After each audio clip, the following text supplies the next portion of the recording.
తెలంగాణలో ఉన్న నిరుద్యోగులకి తెలంగాణ ప్రభుత్వం గానీ, ముఖ్యమంత్రి రేవంత్ రెడ్డి గానీ శుభవార్త అందించారు.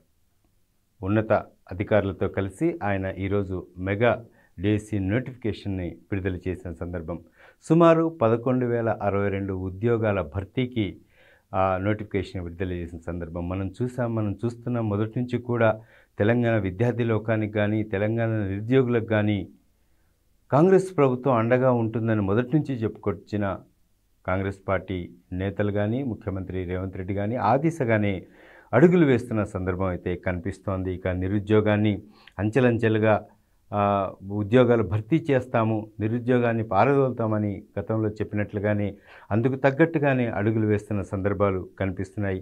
ఇక డిఎస్సి నోటిఫికేషన్ ఎప్పటి నుంచో ఎదురు చూస్తున్న నిరుద్యోగులకి ఈ వార్త ఒక తీపి వార్తగానే, ఒక శుభవార్తగానే వాళ్ళు ఆహ్వానిస్తున్న పరిస్థితి కనిపిస్తుంది. ప్రభుత్వ నిర్ణయాన్ని పూర్తి స్థాయిలో వాళ్ళు ఆమోదిస్తున్న పరిస్థితులు కనిపిస్తున్నాయి, ఆహ్వానిస్తున్న పరిస్థితులు కనిపిస్తున్నాయి.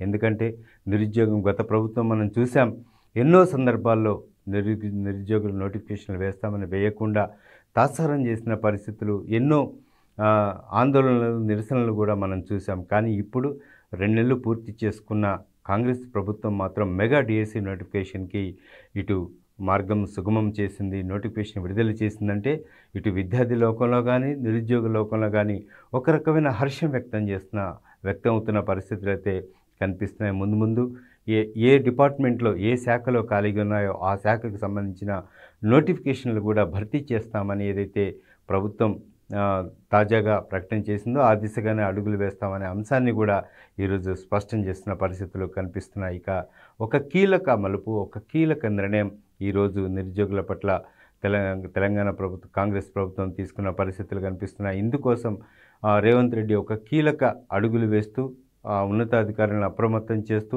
ఎక్కడెక్కడ ఖాళీలు ఉన్నాయి, ప్రధానంగా డిఎస్సి నోటిఫికేషన్ ఇస్తే 11,062 ఉద్యోగాలు ఇస్తున్న పరిస్థితి. వీళ్ళందరూ కూడా నిరుద్యోగులు హర్షాన్ని ఈరోజు కాంగ్రెస్ ప్రభుత్వం పట్ల వ్యక్తం చేస్తున్న పరిస్థితులు కనిపిస్తున్నాయి.